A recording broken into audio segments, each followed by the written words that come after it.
tonight to the formal meeting for the Salt Lake City Council for today, January 13th. I hope that we continue, you all continue to participate in whichever manner you feel the most comfortable. We're gonna start now with the Pledge of Allegiance. Please join us.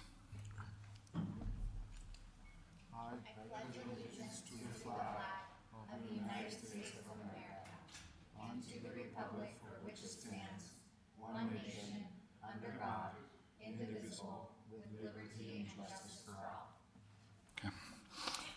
all. Okay. And now we're moving on to item number 3, which is welcome and public meeting rules. Thank you again for everyone who's joining us tonight.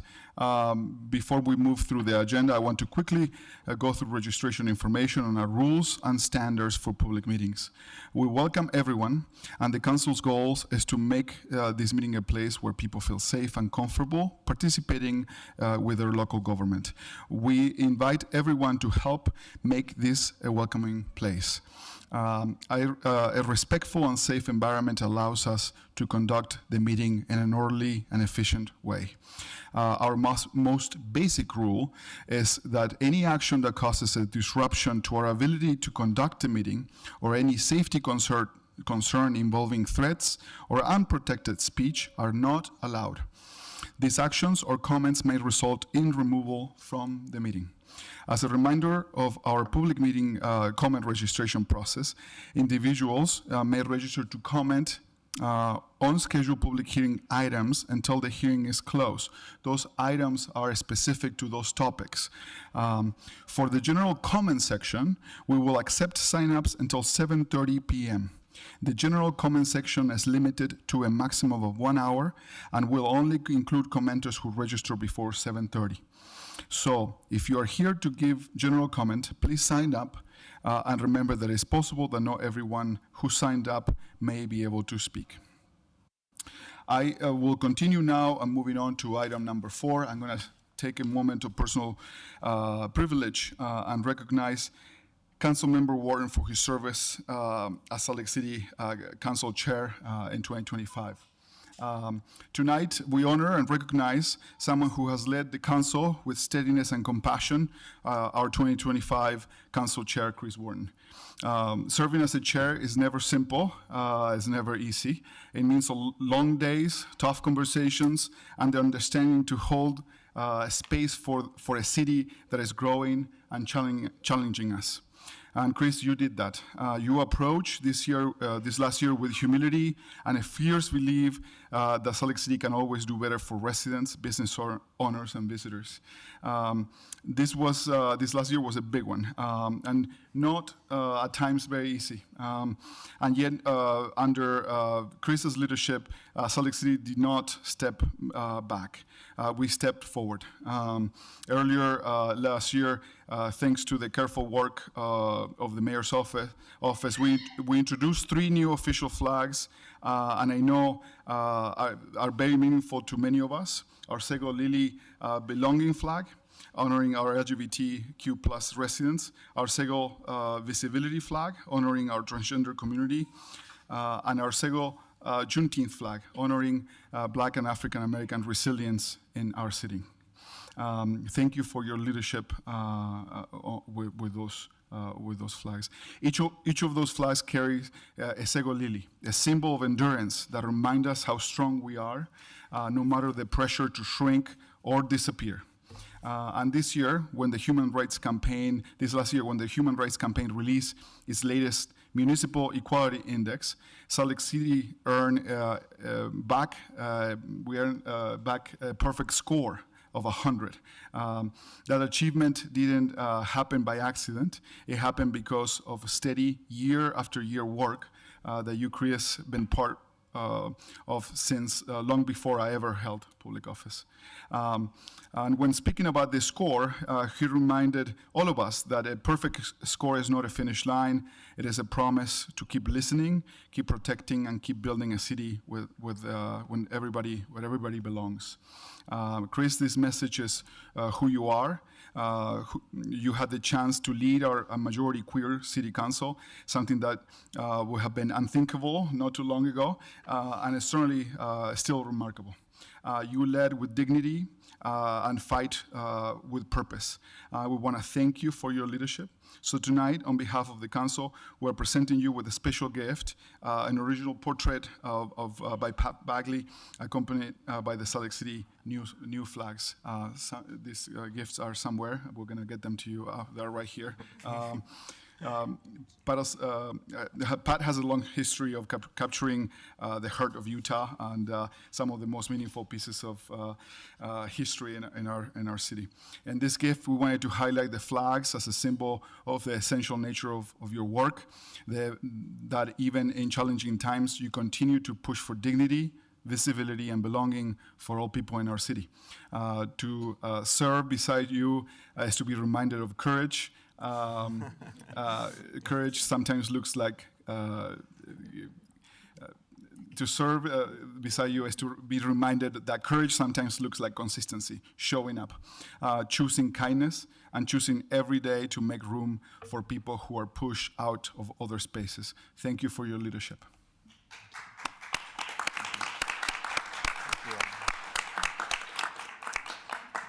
I also want to say beyond that it has tying our bonds of friendship, and maybe it's trauma bonding. Maybe. Some of the challenges we dealt with last year that were heavy at times, and dealing with some legislation or some issues that were affecting our residents.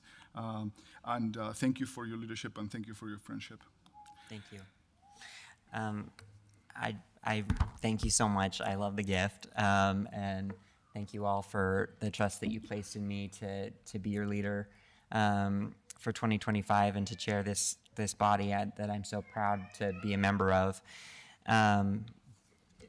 We had a lot of major accomplishments in 2025, approving 2 major zoning changes that consolidated 26 commercial and mixed-use zones into 6 streamlined ones that's going to make it easier for people to understand the code and what's required of them. We invested $11.5 million in housing projects, affordable housing projects. We opened the first phase of our perpetual housing fund, which is unique in the country, a program that allows renters to build equity to put towards home ownership or some other event that might come up in their lives where they need that equity. Adopting a $2.2 billion budget, responding to emergencies, and strengthening the tools that we had for those emergencies, including our co-responder programs, dealing with the Main Street fires, which I'm so proud of our quick action after that, and that because of that, one of those businesses is going to be reopening in the next month or so.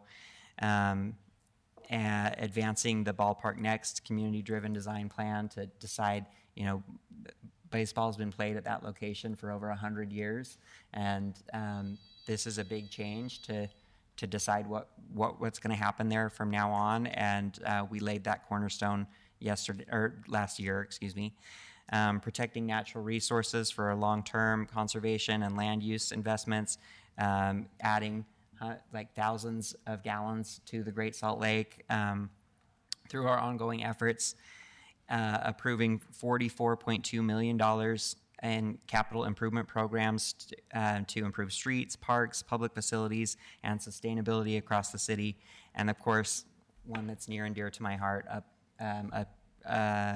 adding 3 official flags to the Salt Lake City, to be among our Salt Lake City flags, which are here behind us. So I'm really proud of all of that. I thank you all for all your hard work in each of those endeavors.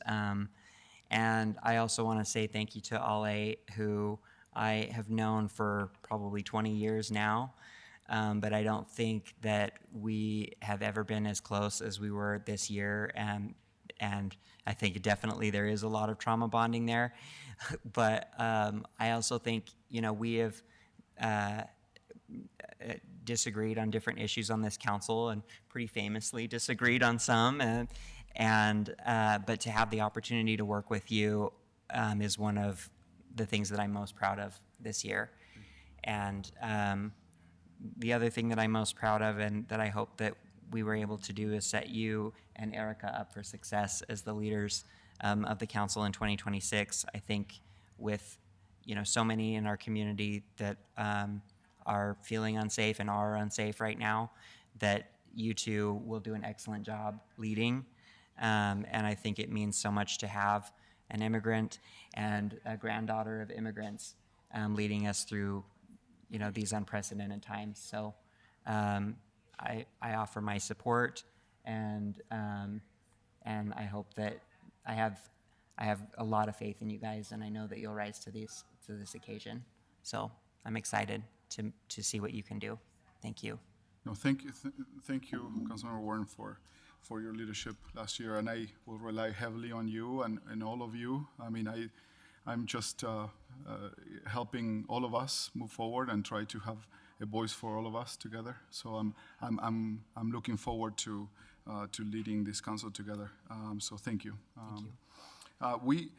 We need to move on to the next item. No. Oh, we need to do a photo. Let's do a photo. Oh, we need a photo. Yes. Okay. Great. Can I Our favorite thing. have my daughter join me? Yeah, let's do it up here. Let me just go grab her.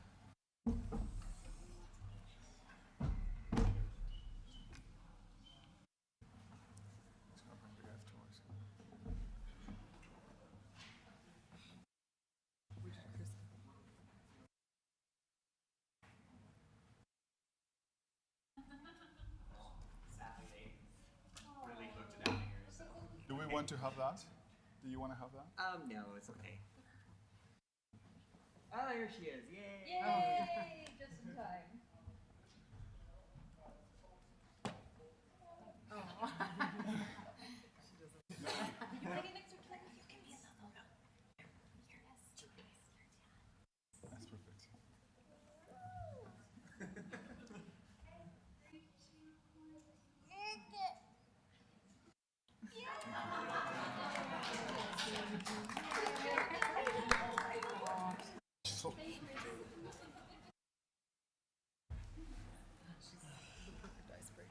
That's perfect. So, Yes. No, she's. okay. She might be my daughter, but Sarah is her favorite council member. So. Okay, we're moving. Thank Moving you. on. Thank you for allowing us that. We are going now to the public hearing section of this agenda. These are specific proposals before the council that require by law a public hearing. Your comments should pertain to the hearing item. And if you go off topic, we'll ask you to stop your comment. Our meeting rules also apply to hearing comments as well. Please avoid disruptions or threats, or we will ask a staff member to assist you out of the meeting. Also, as a reminder, comments that include profanity, personal attacks, intimidation, discriminatory language are not persuasive or compelling to the council. They are not helpful in creating a respectful or safe environment. To sign up to comment on any of the hearing items, please register online or turn in a comment card to the in-person staff. We accept sign-ups until the hearing time item is closed. We'll be calling the names in the order they have signed up. If you are in Zoom, please unmute your microphone when your name is called. Each person will have 2 minutes. If you reach the 2-minute mark, the host will announce time and your microphone will be muted. If you need staff assistance in the room or in Zoom, please raise your hand and someone will be with you. If you're having technical issues with Zoom, our staff member Akshay Kapuliri can assist you. If you are unable to finish your comment, please share the rest via email, mail, or call our office. Contact information is listed at slc.gov/council. If you have a handout for the council, please notify the council staff who will assist you to making that available to us. Let me go. Now, the public hearing number B1 and B5 are going to be heard together. These are grant applications. Austin is going to join us and provide a short introduction about these grant items. Thank you, Mr. Chair. The city periodically applies and receives grants for some city programs. Each grant will receive a public hearing, giving the council and the public an opportunity to learn more about the grants. The first grant is the fiscal year 2025 Office of Justice Program Community-Based Violence Intervention and Prevention Innovative Grant. If approved, it would fund 2 full-time analyst positions for the Real-Time Crime Center, travel, training, equipment, supplies, and a consultant from the National Network for Safer Communities, as well as overtime for officers and law enforcement partners. The second grant is a law enforcement-based victim services mini-grant. If funding, it would fund supplies for outreach items and travel and training for victim advocate teams. The third is a 2025 DUI enforcement equipment grant. If funded, it would provide portable breath testing devices. The fourth is the Surface Transportation Program 2025 for fiscal year 2032. If approved, it would fund Wakara Way roadway reconstruction from Foothill Drive to Arapeen Drive, located in the University of Utah Research Park. And the fifth is the Congestion Mitigation Air Quality 2025 or Carbon Reduction Program 2025 for fiscal year 2032. If approved, it would fund construction of the Wakara Way Chipeta Way roundabout located at the University of Utah Research Park. Again, these are grants which were applied for by the city. Thanks. Thank you, Austin, for that introduction. Taylor, please start with our first public comment on this on these public hearings. Thank you, Mr. Chair. We have about 6 people registered to speak to these items. The first will be Isaiah Rodriguez, followed by MJ Powell, and then Fran Lopez. Isaiah is here in person.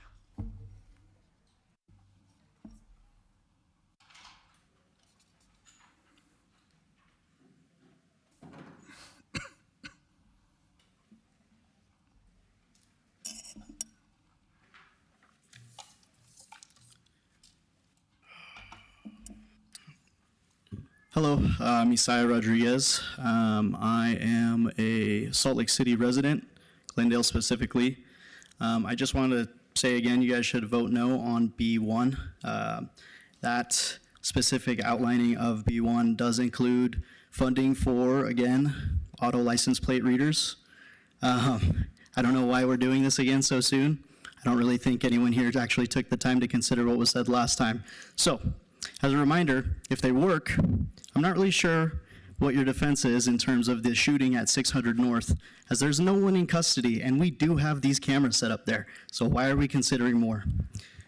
As for other items, I noticed there's a national network for safe communities that's funded by John Jay College Criminal Justice that offers Israel education programs and birthright trips for Jewish students. Vote no if you don't want any part in Israel's genocide. The executive director of said association, Sasha Cotton, was the director for the Office of Violence Prevention for Minneapolis when George Floyd was murdered by their police. She's also reportedly still working at the Minnesota FBI, which just denied state officials access to evidence in the shooting of ICE victim Renee Good. Vote no if you don't want any more outside hands in our community and want to give it to the people that know how to best keep our communities safe, which is literally everyone in this room.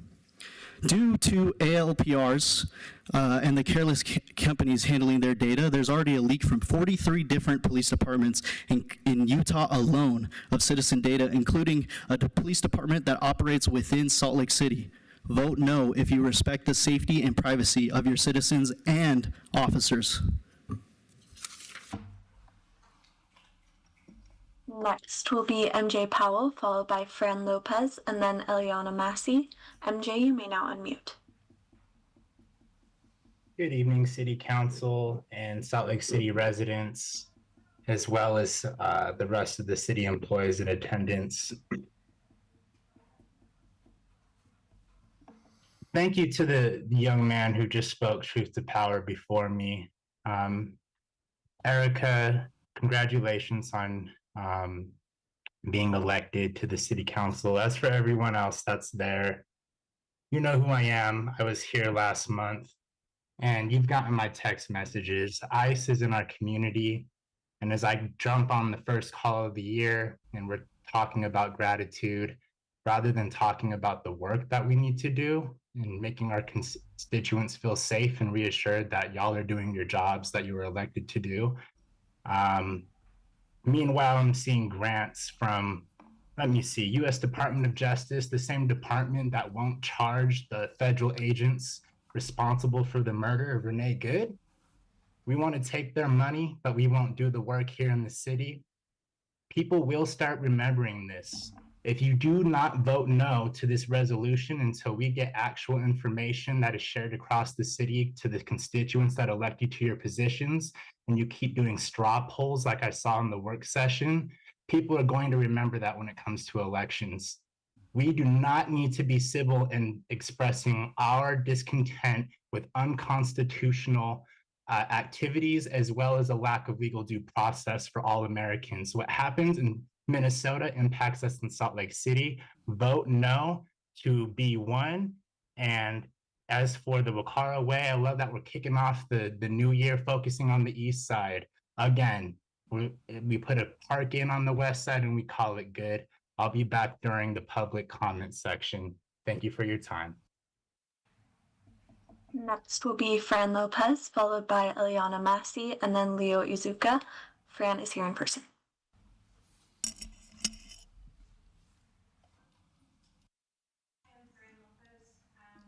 Ramirez District. I just wanted to echo the previous statements that have been made and vote no on B1. I don't really have anything else to say. I think it's just disgusting. Next will be Eliana Massey, followed by Leo Izuka, and then Cynthia Dumas. Eliana is here in person.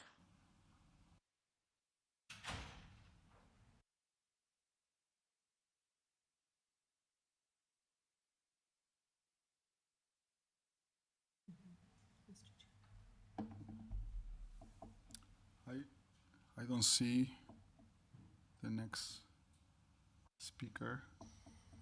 And we will move on to Leo Izuka, followed by Cynthia Dumas. Leo is here in person.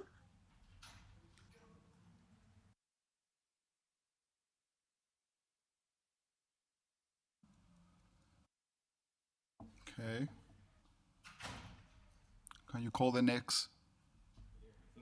Next will be Oh yeah, Leo, it's your time. Good evening. I just want to say that I live in West Point on Redwood. I just want to say rest in peace to Jamie Garcia, Keith Porter, Renee Good, and all the additional people who have been murdered by ICE in this past year. I implore you to vote no on B1. I was born in 2002, 1 year before ICE was created, and this was an agency created as part of post 9/11 war on terror. A time full of xenophobia, racism, and bigotry, and that xenophobia, racism, and bigotry cannot continue. You cannot root out hatred in a system designed to uphold hate. I request that you vote no on B1. Thank you. And next will be Cynthia Dumas. Cynthia, you may now unmute. Hello, I am a resident in West Jordan. I'm obviously standing with everybody that has spoken on voting no on B1, keeping ICE out of our communities and not opting to have automated license plates be read. I am an immigrant from Mexico, and I have come to love America and all the beauty that it is here. And lately it is sad to see our own government and the people that we have voted into place not do their job I know there's a lot that you guys have to consider, but this one should be easy. Vote no, keep ICE out, keep murderers out, stop the killing. You have a say in how to change the lives of the future, how to write the history that people are going to be talking about. Vote no, keep ICE out. That is all I have to say. Thank you for your time. And that was the final registered commenter on these items. Council members, we have a motion. Mr. Chair, I move that the council close the public hearing and refer items B1 through B5 to a future consent agenda for action. Do I have a second? Second. Okay. I have a motion and a second. All of those, I'm going to Mr. call the Chair. vote. I need to call the vote so we can Yes, have. but there's also time for discussion according to Robert's rules. Okay. I just wanted to clarify, BA1 refers to the license plate readers, and that is on pause. That is not included in this vote. So the vote that was called to action is specifically about items B1, B2, B3, B4, B5. Those are related to other grants and forms, and this is closing the public hearing. Because of those comments I heard, I just wanted to clarify that. Okay, I'm going to call the question. All of those in favor say aye. Aye. Any opposed? Okay. Councilmember Petro. Yeah, I was an aye. Oh, sorry, I didn't hear you. This motion is unanimous. We're going to move on to item number 6. This is another hearing. It's an ordinance for consolidated fee schedule corrections for public utilities. Before we begin taking comments, Austin Kimmel, Council Policy Analyst, again, is going to give us a short introduction. Go ahead, Austin. Thanks, Council. This public hearing is regarding the Department of Public Utilities' request to correct the consolidated fee schedule by adding the missing title, fire lines, and description per inch to the rate table in the water section of the CFS. During the most recent briefing on this item, on December 2nd, the council directed that customers be credited for the per inch portion of the fire line fees paid from July 1st, 2025, until the CFS correction is adopted. Once the corrected language is adopted, the full FY26 fee structure will be implemented going forward. This morning, our office received a revised ordinance amending the fee and fee information in the CFS. That ordinance has been sent to you via email. It's also included in your packets. And the updated language is intended to address transparency and ensure proper labeling of the fire line fees. I also have copies of that updated ordinance if any council member would like one or member of the public. And a vote on this item is tentatively scheduled for January 20th. Thanks. Thank you, Austin. We're going to ask for comments on this item. Thank you, Mr. Chair. We have 2 people registered to speak to this item. The first will be Hannah Rex, followed by Scott Naris. Hannah, you may now unmute.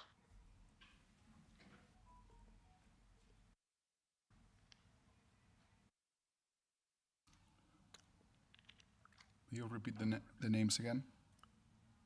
Hannah Rex online. I can message with them and we can move on to Scott Naris, who's here in person.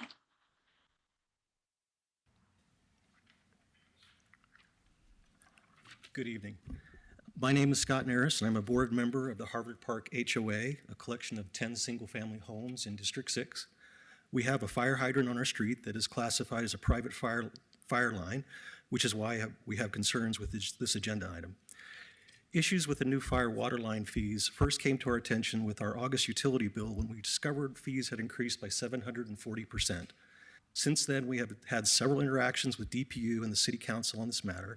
We have provided substantial information about our concerns to DPU, City Council members, and Council staff, most of which have not been addressed. Today, as a supplement to this presentation, I sent to the Council's email comments account a more complete summary of our ongoing concerns. With this ordinance proposal to correct the consolidated fee schedule, DPU is asking the Council to assist in covering over serious mistakes made in our original budgeting process that violated city ordinances and normal budgetary procedures. In this current process to fix the fee schedule, there have been additional inaccuracies and violations of city ordinances that have required attention and rectification. I will also note the DPU continues to charge customers at unpublished, unapproved rates for the fire water service, another violation of city ordinance. If the council approves the current ordinance proposal, you will be complicit with these violations. I hope that someone on the city council will make a motion to table further considerations of this ordinance proposal until council has had time to review the information we have provided.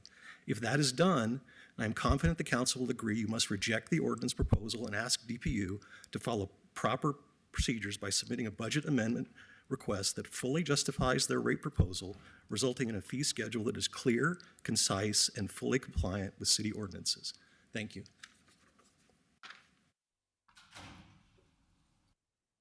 And it doesn't appear that Hannah Rex is able to unmute, so that will be the final registered commenter for this item. Okay, I will look for a motion. Mr. Chair, I move that the council close the public hearing and defer action to a future council meeting. Second. I have a motion by Councilmember Young and a second by Councilmember Wharton. Any discussion? Okay, we're gonna call the question. All those in favor say aye. Aye. Aye.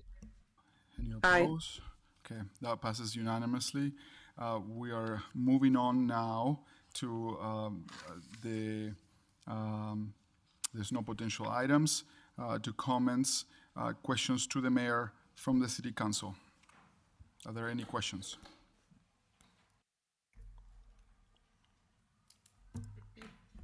Excuse me. Yes, I would like to take this time to ask some questions, and I know the mayor's not here, but I'd like to thank Rachel Otto and Lindsay Nicola for being here. Give me a second.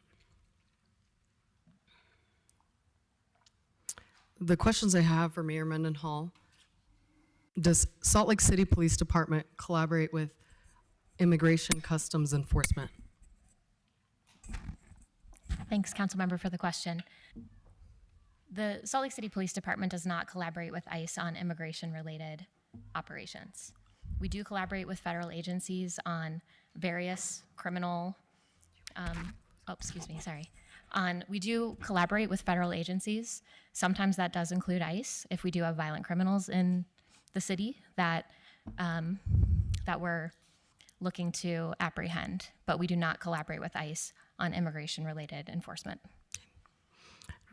My second question: does Salt Lake City Police Department contribute any funds, data, or other forms of assistance to ICE? Again, on the funding for immigration-related enforcement, no, we do not. The data is a more difficult question, and I can't answer that. We would never share data with ICE if there is a circumstance where we have a violent criminal who may have an immigration issue that ICE would be involved in. My third question: is Salt Lake City Police Department entering into a 287G agreement? The 287G agreement, no. Salt Lake City hasn't, and will not enter into one of those agreements. That's never been the case. We won't enter into that agreement. And my final question: how can residents ensure their safety in the wake of ICE clandestine missions locally? I hope that it's clear to the council that the Salt Lake City Police Department is always trying to do everything they can to ensure the safety of all of our residents, regardless of immigration status. Immigration status does not factor into how our police department makes decisions or approaches, criminal enforcement. We also, and I think the council would agree, we've done a lot to try to support peaceful protest in the city, and that includes a lot of work by Salt Lake City Police Department to ensure that protesters can and demonstrators can peacefully voice their opinions, regardless of what those opinions are. I think the city has also done quite a bit over the last 6 years to become a welcoming and remain a welcoming city to all immigrants. We became, in 2024, we were officially certified as the first welcoming city in Utah. This, I think, speaks volumes to what we've done to try to welcome residents from around the world into our city.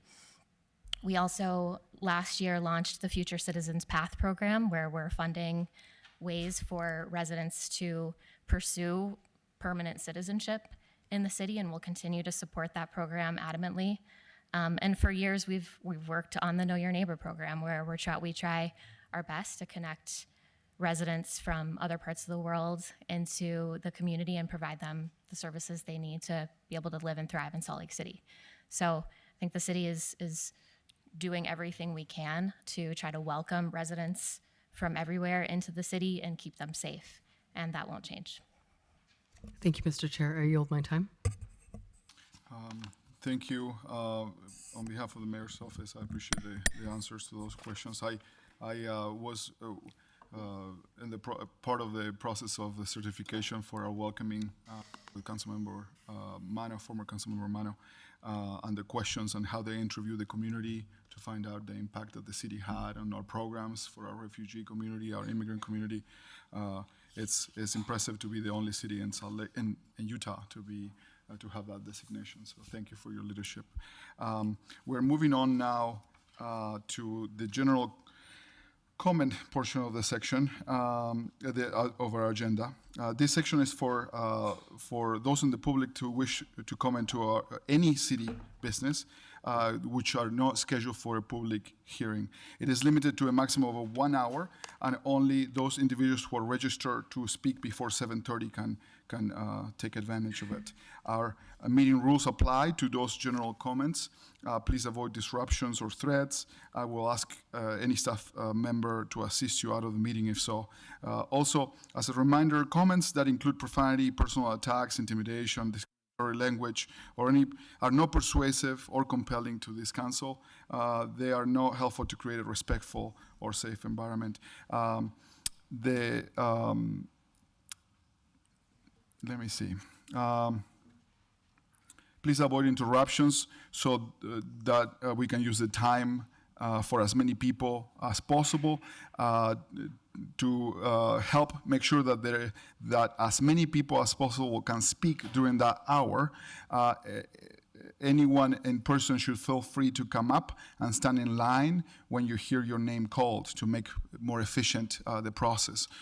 So we try to hear from most of you. If you reach the 2-minute mark, the host will announce time and your microphone will be muted.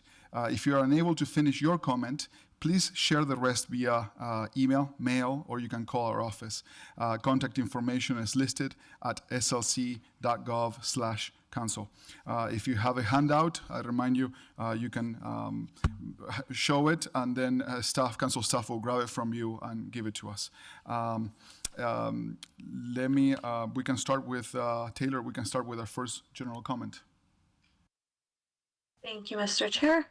First will be Leah Reyes, followed by Scott Johnson, and then Audra Carlisle. Leah is here in person.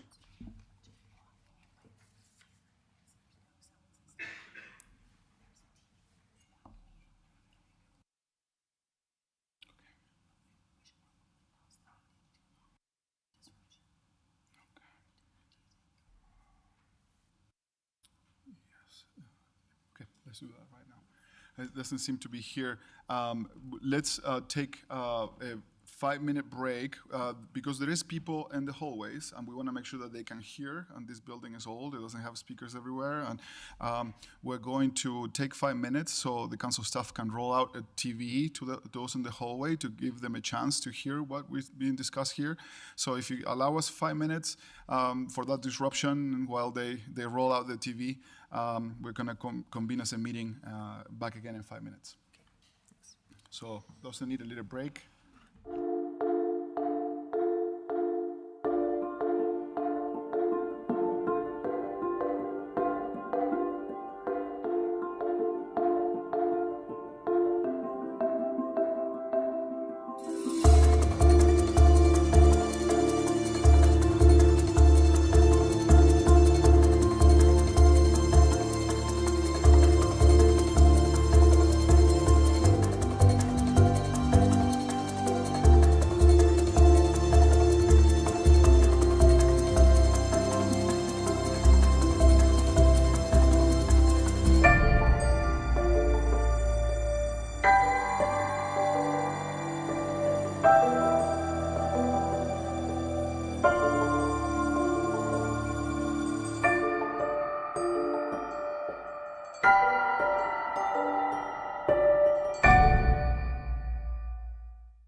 those seconds of delay for them. Our worry is that some of the people that we're calling to speak may be in the hallway and they don't know they're being called in, so we're trying to bridge that.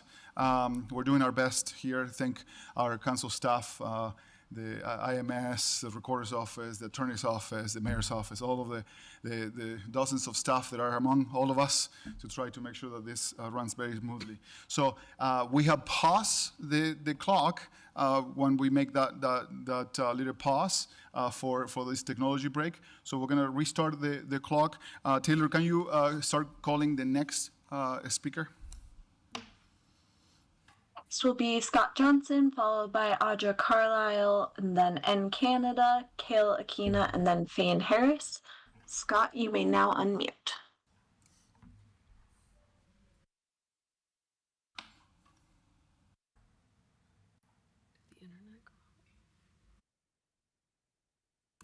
Hello, good evening, and Happy New Year.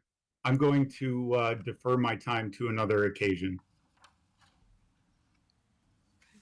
And next will be Audra Carlisle, followed by N Canada, and then Kale Akina, Fane Harris, and then TJ Young. Audra, you may now unmute. Good evening, everybody. My name is Audra Carlisle, and I'm a resident here in Salt Lake City in Chris Wharton's district in the Marmalade neighborhood. I am proud to be from Salt Lake City, and I love my home. I'm a public educator. I love my work with my students here in Utah. I love my neighbors.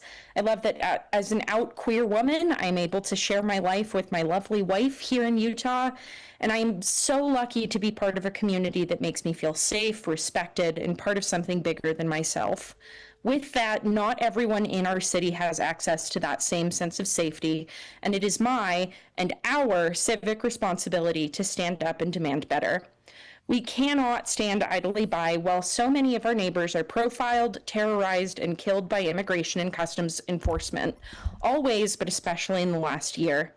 City Council is here to support and protect our community, and one way it can help our most vulnerable is by refusing voluntary cooperation with ICE.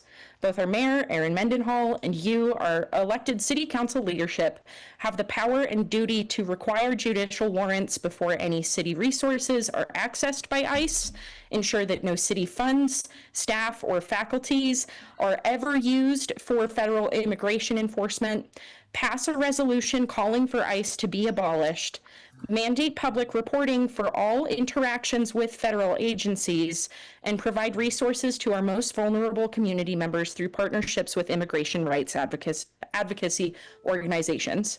As historian, philosopher, and Holocaust refugee Hannah Arendt once said, in politics, obedience and support are the same. Silence and inaction makes our city complicit. Council members, I urge all of you to consider the options available to you right now and to stand up and fight back against federal overreach how you can. Please do the right thing by your constituents. Thank you for your time.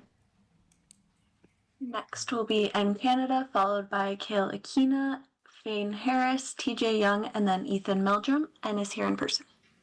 N Canada, District 2. Everyone attending our action today is masked to protect one another and the disabled community from further COVID infections. COVID remains an empirical public health threat. Last time I organized here, I was laughed at, dismissed, dehumanized, and ultimately censored.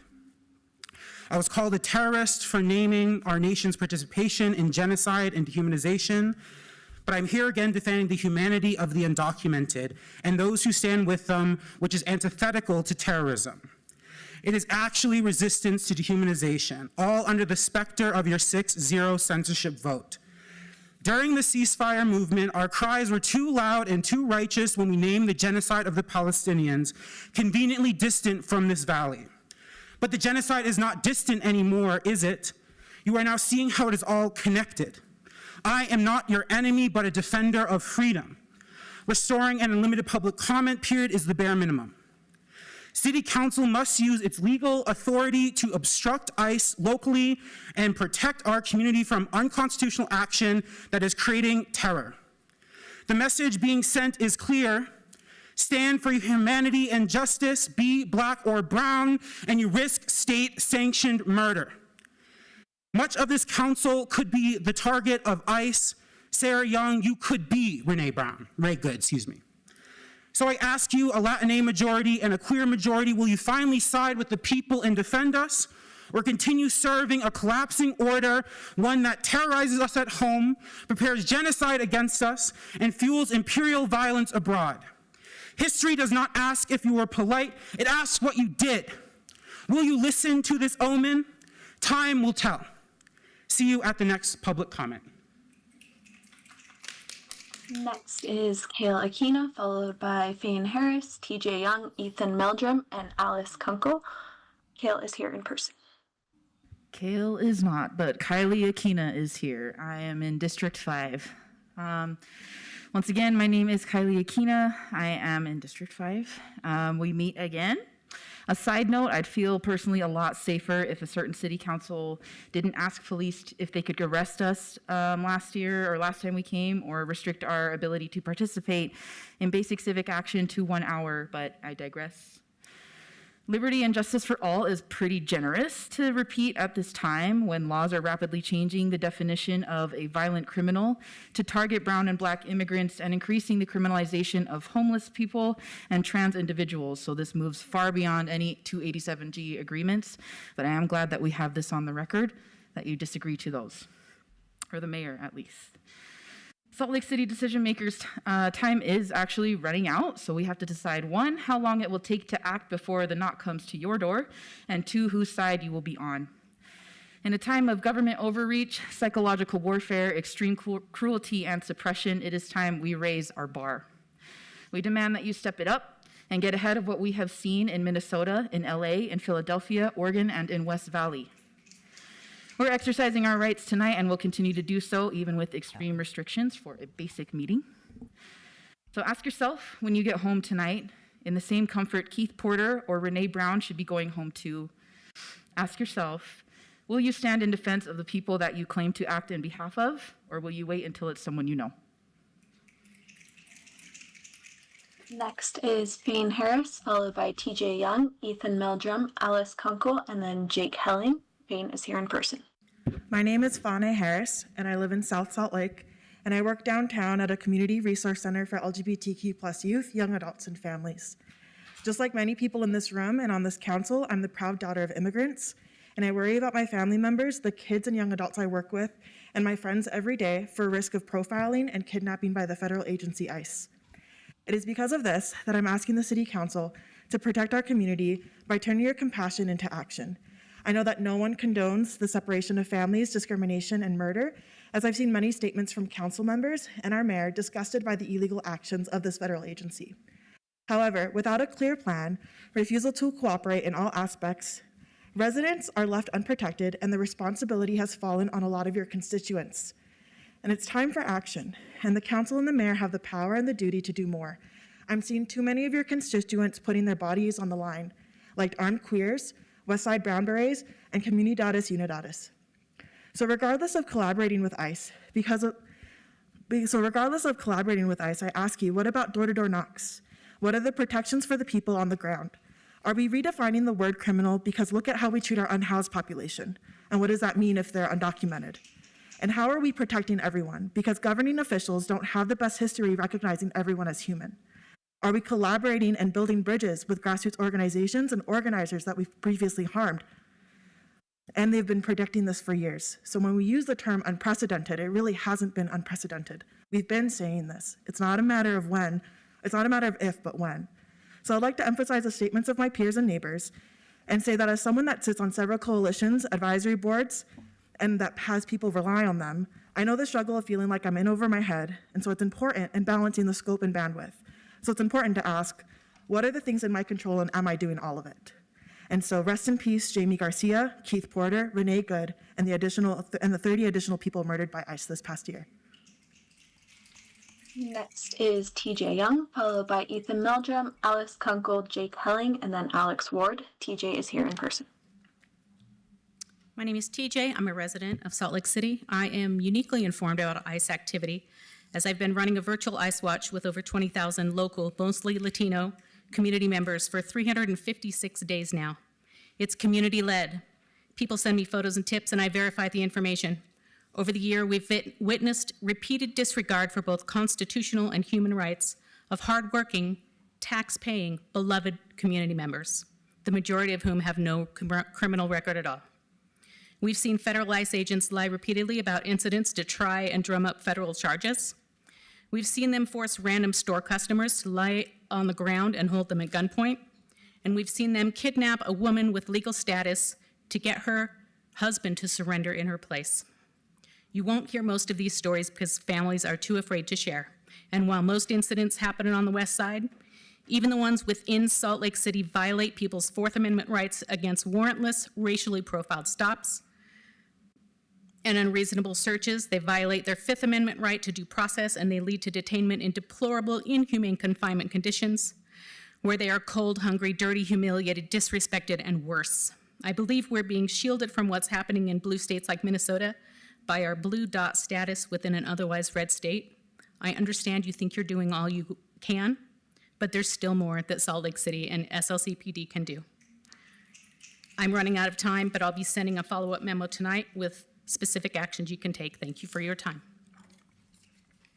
Next is Ethan Meldrum, followed by Alice Kunkel, Jake Helling, Alex Ward, and then Marvin Hamilton. Ethan is here in person. Hi there, my name is Ethan Meldrum. I live in District 1, up in Rose Park specifically. It's a very diverse place with a lot of different cultures. That's something I really love about it and something that I'm very proud of. Something that's been very troubling to me lately is seeing the number of cities and sheriff's offices in Utah that have voluntarily partnered with ICE. On a national scale, we've seen so much harm come from ICE in communities that have both welcomed ICE and also been vocal about not wanting ICE in their community, most recently in Minneapolis with the killing of Renee Good. To my mind, if SLC wants to be that place of inclusion, of diversity, and taking care of its constituents, I want to reiterate that the city needs to give us assurances as well as follow through that it will refuse to voluntarily cooperate with ICE in information sharing, access to city resources and facilities, funding and staff, as well as 287G agreements with law enforcement. There was some talk of courage in the meeting earlier, and I'm asking you to be courageous in the face of the federal government encroaching on our rights and harming our residents. And to follow up, I also would like to reiterate the importance of educating its citizens. ICE loses much of their power when they are confronted with citizens and residents who know their rights. What is Salt Lake City currently doing to educate its residents about their rights and about their interactions with ICE? And what more can we expect from the city in regards to educating the public regarding their rights in your jurisdiction? Thank you. Just before we call in the next public speaker, and I don't want to take too much time. You know, the snapping is not within the rules of the quorum. We know you're agreeing. We see it. So please let's keep on moving fast. And next speaker, please. Next is Alice Kunkel, followed by Jake Helling, Alex Ward, Marvin Hamilton, and then Gary Clark. And as a reminder, all commenters can head into the room and be ready to speak near the podium. And Alice is here in person. Good evening. My name is Alice Kunkel, and I'm a resident of Holiday. Rest in peace, Jamie Garcia, Renee Good, and the 30 other souls murdered by ICE this past year. I'm here because I love and care deeply about my Salt Lake neighbors and community, as well as the American values of due process and equal protection under the law as enshrined by our Constitution. ICE represents discrimination, cruelty, and chaos, all antithetical to Salt Lakers' values. So I'm asking the City Council to protect our community by refusing voluntary cooperation with federal enforcement and ICE. Do not be complicit. Stand up and fight back. You have the power and duty to enact the following 7 actions. Require judicial warrants before any city resources are accessed. Pass a resolution calling for the abolition of ICE. Mandate public reporting on interactions with federal agencies. Provide educational resources and partner with immigration rights organizations. Fund community advisory bodies that monitor residents' rights. Ensure no city funds, staff, or facilities are used for federal immigration enforcement. Restore unlimited public comment so all our voices can be heard. Please act to defend our safety and constitutional rights. Thank you. Is Jake Helling, followed by Alex Ward, Marvin Hamilton, Gary Clark, and then Cooper Castile. Jake is here in person. Thank you all for your earlier assurances on your passivity on ICE. Extrajudicially kidnapping civilians without warrants while wearing a ski mask and refusing to identify oneself is not a legitimate government activity for any government official in any nation. And yet that is the daily business of ICE, an illegitimate fascist paramilitary gang and human trafficking cartel full of degenerate criminals who are committing vile and plainly illegal acts of terrorism against our community and communities around the country in the name of their pedophile king. And yet, inexplicably, our municipal officials have failed to make any effort to exercise the abundance of legal options available to them in order to end these heinous crimes. I would remind our municipal officials that Utah is a constitutional carry, stand your ground state, meaning that Utahns have the legal right to open carry firearms and to use them decisively if they face an immediate and unlawful threat of violence. I'm a firearm owner myself. If a masked thug attempted to violently abduct one of my loved ones, then by every conceivable principle of morality, rationality, and the law itself, I would be irrefutably within my rights to gun that man down. Our municipal officials should be on their knees thanking the people of this city for our unthinkable restraint in not exercising that right, as we would even now be duly justified in doing. But the time for restraint quickly approaches its end as ICE now claims the right to execute dissidents in the street. I know you'll say it's your job to protect order and protect peace, but there is no order and there is no peace. Instead of protecting ghosts, protect us. If you don't want to see the streets of the city become a war zone between the Republican Gestapo and the people whom you should have protected, then protect us. Otherwise, we will be forced to communally protect ourselves and each other from these Nazi cockroaches as a consequence of your spinelessness, and you will be culpable for the chaos that follows. Next will be Alex Ward, followed by Marvin Hamilton, Gary Clark, Cooper Castile, and then Oswaldo Ponce de Leon. Alex is here in person.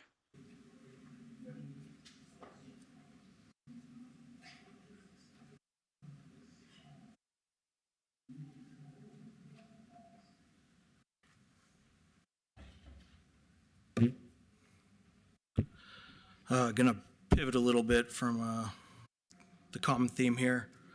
Good evening, City Council members. My name is Alex Ward, and I live in the Poplar Grove neighborhood on Salt Lake's west side.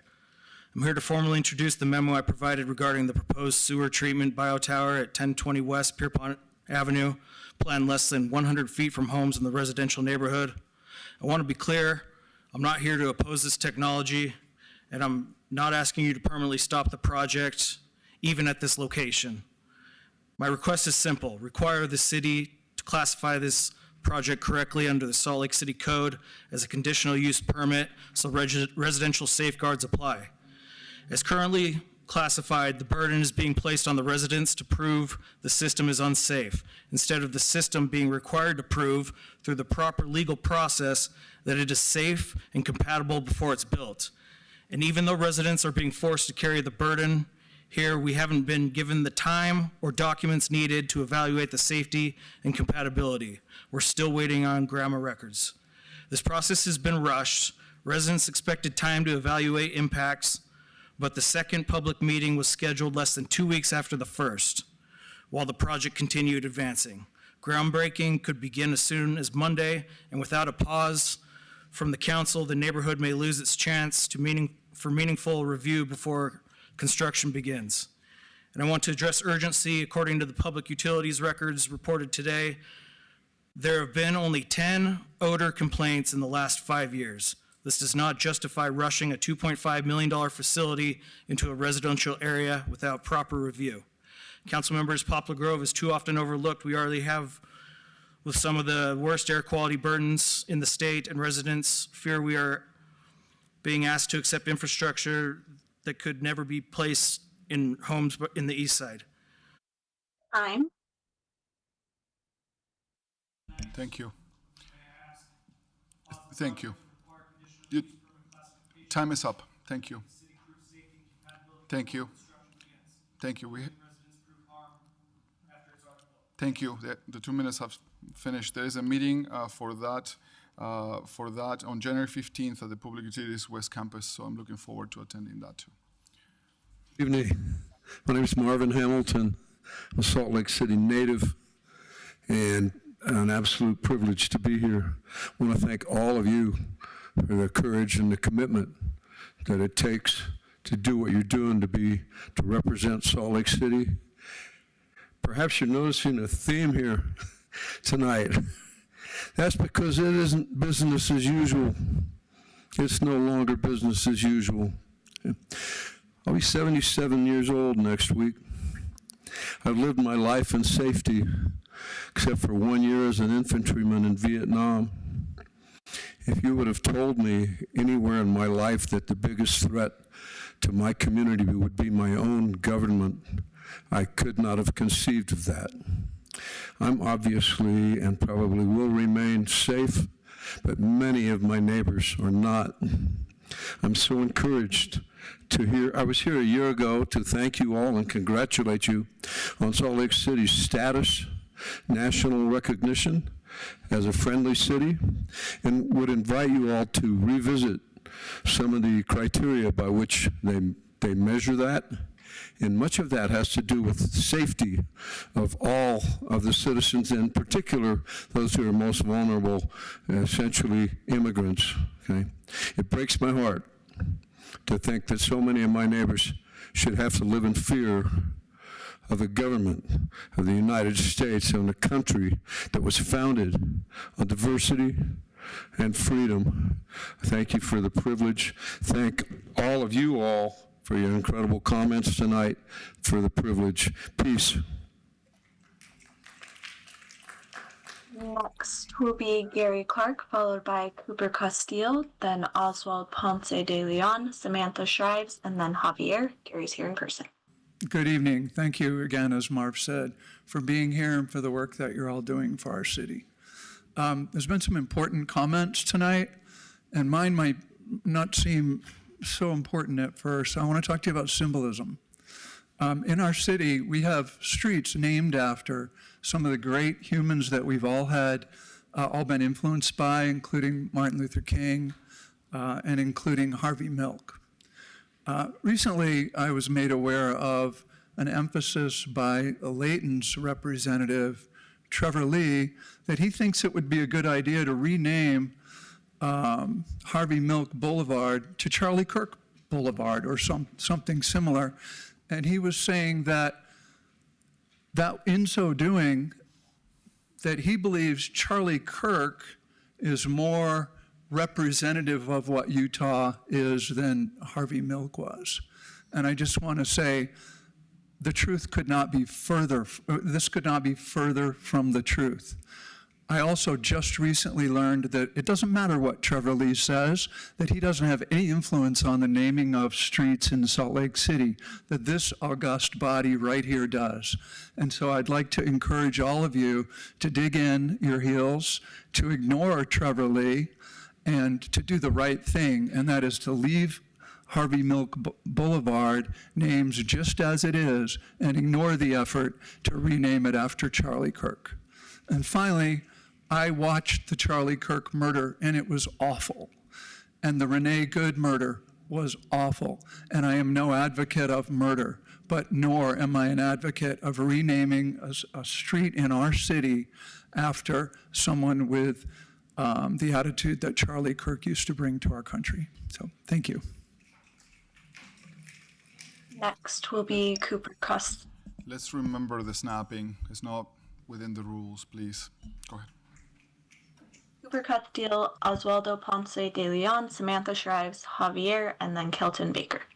Cooper, go ahead. I don't know about the rest of you, but I never have a difficult time ignoring Trevor Lee. I actually find it quite satisfying. I wanted to respond to something that the gentleman who served in Vietnam said earlier when he said that he might be safe, but his neighbors aren't. This year in the United States, we have seen the onset of an unprecedented acceleration in democratic backsliding. We have seen an administration that has waged an all-out war on the separation of powers, on checks and balances, and on the rights afforded to us by the Constitution. It is not a coincidence that that same administration has doubled ICE's personnel. It has given it funding larger than most sovereign military forces in the entire world. I think that U.S. District Judge William Young, a Reagan appointee, keep in mind, said it quite well when he said that ICE goes masked for a single reason: to terrorize Americans into quiescence. Can you imagine a masked Marine? It is a matter of honor, and honor still matters. In all of our history, we have not tolerated an armed, masked secret police. And why would we start now, when so much, even the Constitution itself, is at stake? Lincoln, in his second annual address to Congress on June 1st, 1862, said that we cannot escape history.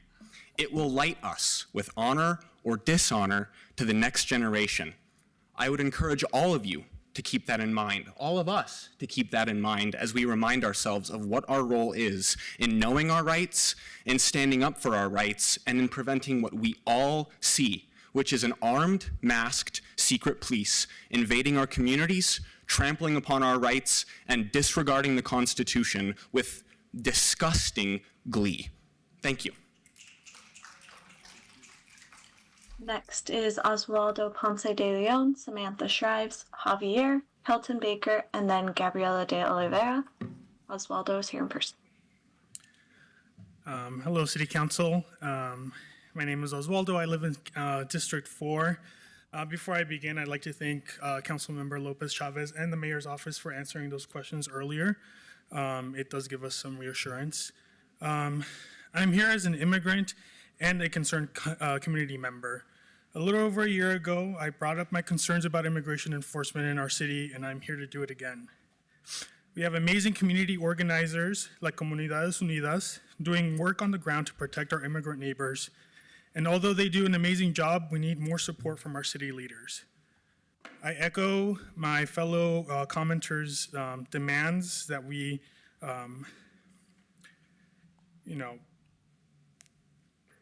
the city does not collaborate with ICE or fund it in any way.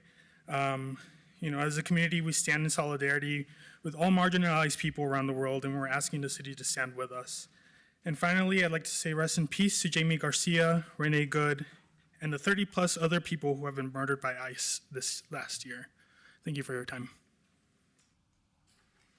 Next is Samantha Shrives, Javier Kelton Baker, Gabriela de Oliveira, and then Kayla Leishman. Samantha's here in person. Hi, my name is Samantha Shrives, Shrives. I wasn't expecting to be here tonight, so unfortunately I didn't have enough time to write something as intentional and passionate as I would like. As a white, straight, cisgendered woman with privilege who was born and raised in Salt Lake City, Utah, specifically West Jordan, I wouldn't feel right to sit back and watch the foul, inhumane, and sick infidelity and bigotry that is flowing in our country just because it doesn't apply to me. To sum up what I have to say, I'm disappointed. We the people do not deserve this. Our country is not great, it is corrupt, and not just as Americans, but as human beings, we deserve better. 2 minutes is not long enough for me to properly express how outraged and disgusted and disappointed I am in the state of our country. 38 people have been murdered by ICE, 32 in 2025, and 6 in 2026. So all I ask for everyone in this room is to take 38 seconds of silence with me, one for every life that has been taken by ICE. Starting now.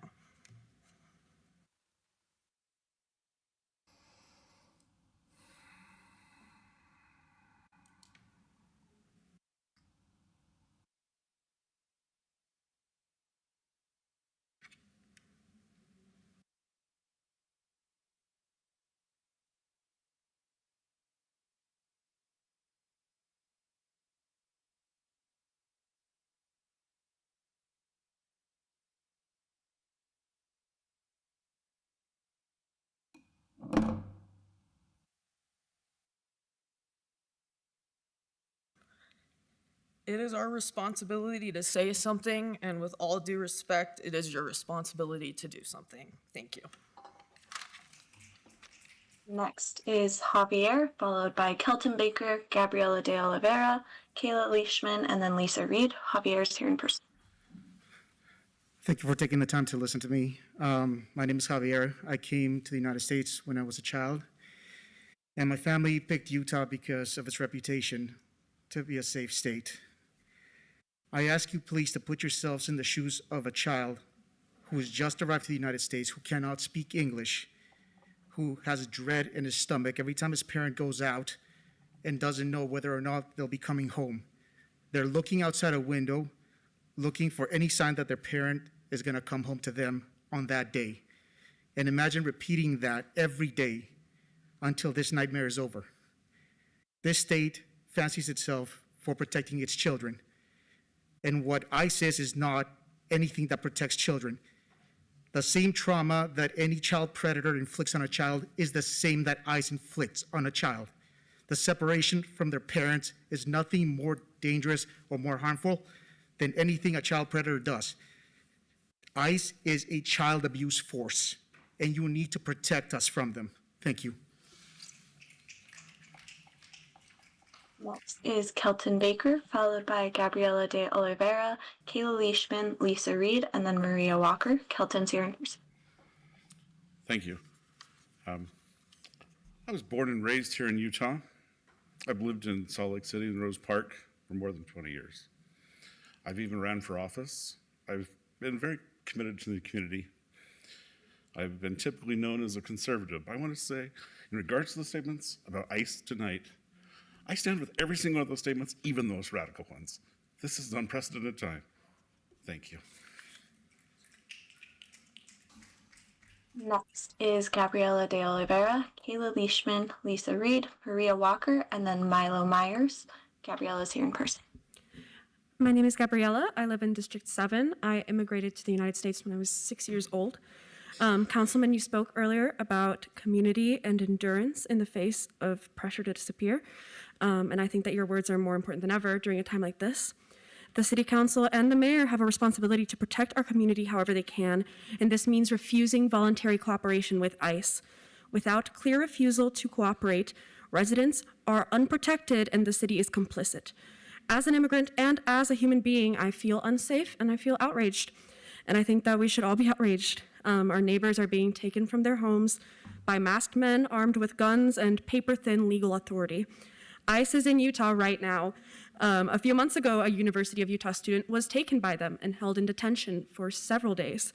This city cannot be welcoming or be a safe place for immigrants while it allows ICE to operate with impunity. Now more than ever, you need to stand not only with the immigrant community that makes up such a big part of SLC, but to stand with all of your constituents, because any attack on human rights is an attack on all of our human rights. Because of this, we are asking the City Council and the Mayor to fight back by enacting all of the actions that my peers have recommended. Thank you. I'm going to take a moment to find Jasmine Norman, who dropped a credit card, and it's here with Lindsay. So if you know a Jasmine Norman, please let Lindsay here know that we have their credit card. Okay, next commenter. Next is Kayla Leishman, followed by Lisa Reed, Maria Walker, Milo Myers, and Joan Gregory. Kayla's here in person. Hello and good evening. My name is Kayla, and I'm a resident of Salt Lake City, Utah. I've born and raised here. This is my home. Vice President J.D. Vance defended Jonathan Ross, the ICE agent who murdered Renee Good in Minneapolis, saying that he has absolute immunity and was doing his job. Meanwhile, Minnesota law enforcement officials have said that the FBI has blocked them from participating in an investigation. When asked if there were limits to his power, Trump replied, "Yeah, there is one thing, my own morality, my own mind. It's the only thing that can stop me." In regards to the Salt Lake City Police Department's collaboration with ICE only in the case of violent criminals, I ask, who decides the definition of a violent criminal? Trump and his own morality? Last year, it was argued that only violent criminals would be deported by ICE. Currently, there are people being snatched from the streets, their cars, their homes. Council, you have a unique responsibility to act in accordance with the safety and well-being of all who reside here. We have reached a pivotal time in our lifetimes where a position must be taken, a side must be chosen. The council must be explicit in their position and refuse voluntary cooperation with federal enforcement. Without a clear refusal to cooperate, residents are left unprotected. Silence or inaction makes the city complicit. We cannot afford for you to live in fear of preemption by the state. We are standing up and fighting back, and the council must stand up and fight back. Will this council act to defend our safety and constitutional rights, or stand aside while this assault continues? Thank you for your time. Next is Lisa Reed, followed by Maria Walker, Milo Myers, Joan Gregory, and then MJ Powell. Lisa's here in person. Hello, Council. Thank you, first of all, for your attention to everyone's comments today. My name is Lisa Reed. I live in Ballpark. Hello, Erica. Welcome to the new City Council members who have just sworn their oaths that they will support, obey, and defend the Constitution of the United States and the Constitution of the State of Utah. To be honest, the U.S. Constitution was written to defend the rights of the people who enslaved my ancestors, so I'm not its biggest fan, but it has some good things. And considering your oath, you've sworn to protect, support, and defend the Fourth Amendment, the people's right against unreasonable searches and seizures. The Fifth Amendment, the people's right to not be deprived of life, liberty, or property without due process of law. The Sixth Amendment, the people's right to a lawyer, a speedy trial, and the confrontation of the evidence against them. The Eighth Amendment, the people's right against cruel and unusual punishments. And please note, by the letter of the Constitution, these rights apply to the people on U.S. soil, not just its citizens. The executive branch of our federal government has abandoned the U.S. Constitution. They have artificially empowered ICE with mandates to suppress the rights of these rights and others. And they have declared ICE's ability to murder people in cold blood with, quote, absolute immunity, both in the streets and behind closed doors in their facilities. It is a clear and present danger, and we, the people, simply cannot let it slide by and continue uninhibited. This makes it a difficult but absolutely vital time to hold an office such as yours that is sworn to uphold the U.S. Constitution. To truly do your duty to the people of Salt Lake, you are being required to work against the actions of our federal executive branch. This job will demand your bravery, conviction, steadfastness, as well as your constant access to empathy and connection with the people you're sworn to represent. I appreciate the magnitude of this position, and I will stand behind you and beside you as you take bold actions that we have all been asking for to protect our city. So to that end, I'm echoing the request from my comrades here to ask the council.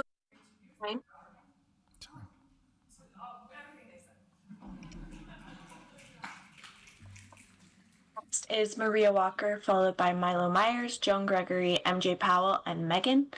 Maria is here in person. Good evening. My name is Maria Walker, and I was born and raised here in Salt Lake City. I am here today to strongly encourage all of you to vote to keep ICE out of Utah and to reiterate what my community has been saying here tonight.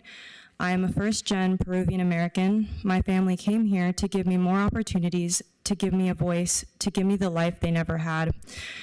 I am here today to use the privilege they gave me, the voice they gave me, to advocate for the individuals who have been brutalized, murdered, and kidnapped by ICE. These people were my people, our people, America's people. ICE agents hide behind their masks and the federal Trump administration as a front to justify their inhumane actions because they know what they are doing is unconstitutional. It's disgusting. They want to strip us of our culture, our heritage, our livelihood, our freedoms, and our rights.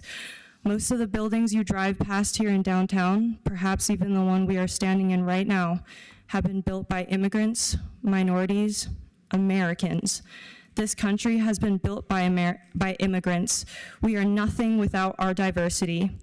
Vote to keep ICE out. Remember that silence is compliance. Think about what side of history you want to be on and be remembered by. Thank you. Next is Milo Myers. Rules of decorum. Milo Myers, Joan Gregory, MJ Powell, Megan, and then Corinne R. Milo's here in person.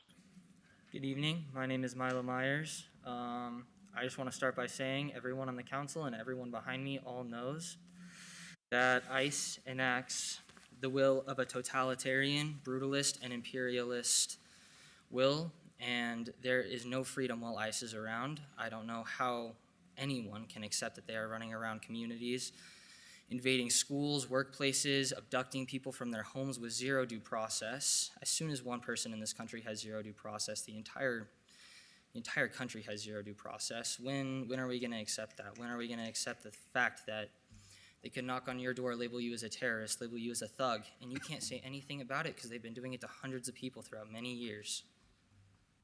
I don't know how we can stand here and accept what's been going on in our community, and I hope that you guys can all do more than strongly condemn what ICE is doing. I don't know what strongly condemning them will do, but it's time to take action. It's time to rise up, and it's time to come together as a people against ICE and against the injustice that's going on throughout the society. It's been running rampant for many years, and it's been taking too much time for the people to rise up. I'm proud of everyone who's been here to speak on behalf of immigrants, citizens or non-citizens alike. Everyone deserves human rights. Everyone deserves due process. Thank you. Next is Joan Gregory, followed by MJ Powell, Megan, Corrine R., and then Mike Allen. Joan is here in person. My name is Joan Gregory, and I have lived in Salt Lake City since 1987. I'm the granddaughter of Italian immigrants. They weren't treated this way. We didn't treat immigrants this way. I'm here to encourage you to take positive action for immigrants in our great city, to encourage you to proactively stop any semblance of voluntary cooperation with ICE. Not signing a 287G agreement is a great and important step, but it's not enough. It's just the beginning. And you have to look for every single way that you can possibly do anything to protect our families, our neighbors, our friends. In reality, it's the way you implement that non-agreement up to 287G that matters. When you encounter ICE, require a legitimate judicial warrant, a current warrant for the exact person, a warrant signed by a judge, all must be present before allowing ICE access to any city resources at all, by which I mean city staff, funds, facilities. None of these should be used for federal immigration enforcement. Be transparent, be creative, collaborate with our local organizations that are supporting immigrants. Check in with them. I hope you've been taking notes today. You have heard lots of ways that you could be helping our immigrant community and not. Thank you. Thank you. Time is up. Time is up. Thank you.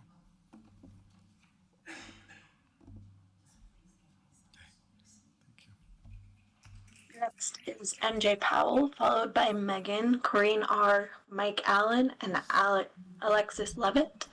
MJ, you may now unmute. I would like to begin by saying I acknowledge that we are on sacred indigenous lands. So while I respect decorum, chair, and council, I believe your tone should be equally as respectful to the constituents you're serving. Good evening, council members, mayor, chief, and district attorney. I'm here tonight to speak to concerns I raised in November and early December regarding the growing threat posed by Immigration and Customs Enforcement and Homeland Security investigations abusing their authority, disregarding constitutional due process, and endangering lives. Let me be clear, constitutional rights are unalienable. They do not disappear based on immigration status. Immigrants are entitled to due process, dignity, and life. What should alarm us all is that this abuse of power is no longer confined to immigrants alone, and we have seen it extend to American citizens, including veterans, and the widow who experienced it was a veteran. People who served the country, while some of us sit in chairs, sign contracts, and make special deals with billionaires. If we need to make it that personal, we really can. And I've worked too hard to watch this city go to waste, particularly when I met half of y'all in 2020, when I was on the front lines of this equity movement called the Racial Equity Uprisings. The social contract is dissipating, and we are going backwards. You need to put your heels down and make sure that the citizens and constituents of the city know that you're on our side and the right side of history. This is not a job. I'm here working as a public activist, as an official and a non-official capacity, affiliated with a nonpartisan organization called the NAACP, the boldest, oldest history civil rights organization, and we will hold you accountable. Next will be Megan, followed by Corrine R., Mike Allen, Alexis Levitt, and then Diane Lewis. Megan is here in person.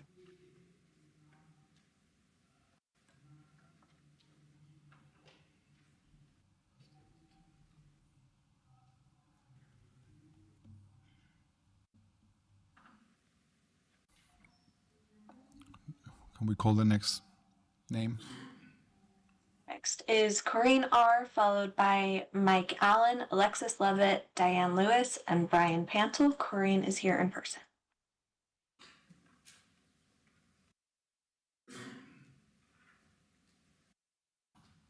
Okay, who's next? Mike Allen, Alexis Levitt, Diane Lewis, Brian Pantel, and Fran Lopez. Mike should be here in person. Alexis, are you here? Mike, are you here? Alexis? My name is Alexis. I live in District 5. Good evening, council members. Thank you for your service to our community. On January 8th in St. Paul, Minnesota, Sylvia Bernays, a mother and DoorDash worker, ran into a customer's home after being pursued by ICE agents. The homeowner, also a mother with her toddler currently in the home, called her local police department for guidance. Despite the ICE agents failing to produce a warrant, the local police department told the homeowner that she had to turn Ms. Bernays over to ICE or risk the agents raiding her home and or charging her with harboring a fugitive. As a mother myself, the worst thing that I can imagine is being separated from my children. I cannot imagine the terror that both of these women faced during this scenario. And although this scenario unfolded in a different city, similar scenarios will undoubtedly be unfolding right here in Salt Lake if we don't take action. I want to reiterate that we are asking the City Council to require judicial warrants before any city resources are accessed, to pass a resolution calling for the abolition of ICE, to mandate public reporting on interactions with federal agencies, to provide educational resources and partner with immigration rights organizations, to fund community advisory bodies that monitor residents' rights, and to ensure that no city funds, staff, or facilities are used in federal immigration enforcement. I know it is not an easy time to be a public servant. I imagine that many of you wish that you could focus solely on making decisions regarding simpler matters, and I doubt that any of you want what is currently happening in our country to be happening. But in the words of Gandalf, so do all who live to see such times, but that is not for them to decide. All we have to decide is what to do with the time that is given to us. I believe the council will rise to the occasion and do everything in its power to protect this community from fascism. Thank you. Next is Diane Lewis, followed by Brian Pantel, Fran Lopez, Oak Robin, and then Daniel Romero Guerrero. Diane's here in person. Hi, I'm Diane Lewis. I am a resident of District 1 and I work in District 4. Much as the murders of Nicole Good and George Floyd were separated by 5 years and less than a mile, underlining the continuity of the violence of the American state, so is our city's violence toward our homeless neighbors a through line with the violence particularly from the federal government toward undocumented folks, refugees, immigrants, Native Americans, and many other Black and brown residents in our city. I'm really asking you as the City Council to consider the way that you're treating all of the vulnerable people in the city, rather than assuming you've done enough just because it's more than many other cities in Utah. That's a pretty low bar to clear. I don't know if this is something that Salt Lake City does. If it is, I would ask that you reconsider this and pass and prohibit this among city law enforcement from asking about country of birth or immigration status when intaking people into law enforcement. There are already avenues that we have to address violence and crime in the city, and while, boy, howdy do I think that those avenues are imperfect, none of them actually require working with ICE. What are we doing for people who are residents or citizens of the United States? Why are we working with ICE in any capacity on those law enforcement activities? As another speaker has said, I know you think you are doing everything you can. However, I'm urging you, as a 15-year resident of this city, to listen to those who are most affected by the actions of Immigration Customs Enforcement and have been working on these issues for years about what else there is still to be done, because I promise you it is not everything. Thank you for your time. Next is Brian Pantel, followed by Fran Lopez, Oak Robin, Daniel Romero Guerrero, and then Walker Meyer. Brian is here in person. Hello, Council. Longtime listener, first-time commenter. My name is Brian Pantel, and I'm a resident of District 7. Councilmember Young is my representative on the City Council. And I'm here today to ask the 9 of you, to go beyond politics, beyond the pressure of the moment, and rise to the real needs of the people who live here. Times have changed, and our community is feeling that change in a very real and frightening way. Right now, ICE is operating in our city and cities around us and creating fear. When widespread fear prevents vulnerable residents from attending school or work, it's a clear sign that our community is neither safe nor healthy. I know that each of you is courageous, thoughtful, deeply committed to the city. You have shown that courage before. You showed it during the windstorms, you showed it during COVID, and you showed it during the fires on Main Street, and you showed it the moments you decided that you needed to do what was challenging because it's essential to do it, like selecting the new city flags to reflect who we are as a community. I am asking you to bring that same resolve to this moment. Over the last few months, in conversations with some of you and the members of your staff, something stood out to me, even people who work inside this building. My friends express fear for their own families. That tells me this isn't abstract. It's not politics. It's deeply personal. I'm not asking for answers tonight. I'm asking for your leadership. Convene and come up with a plan to help our city. Thank you. Next will be Fran Lopez, followed by Oak Robin, Daniel Romero Guerrero, Walker Meyer, and then Benjamin Xochimilco. Fran is here in person. Hi again, I'm Fran, Sarah's District. I am here to echo what everybody has been saying and asking the City Council to protect our community by refusing voluntary cooperation with the federal enforcement agency known as ICE. I appreciate the whole rigmarole of asking the mayor questions and trying to placate us. I don't feel placated, I feel afraid. I'm asking this council to require judicial warrants before any city resources are accessed, pass a resolution calling for the abolition of ICE, mandate public reporting on interactions with federal agencies, provide educational resources and partner with immigration rights organizations, fund community advisory bodies that monitor residents' rights, ensure no city funds, staff, or facilities are used for federal immigration enforcement. And I'd also like the council to go back to unlimited comment periods because I think it's stupid that you guys did away with that in the first place. I was here, I was part of the group that you were trying to, not hear from anymore when you created that rule. And I hope that you guys are still being annoyed because we're not going anywhere. So I still have 50 seconds and I just want to say. Please, let's follow the rules. I can see your fingers. So am I getting my time back for No, hold on. I'm the chair of this council right now, and I'm going to make a quick pause. Let's respect the rules of decorum. It's with respect to the speaker, respect of everybody else here. So now you can have your time back.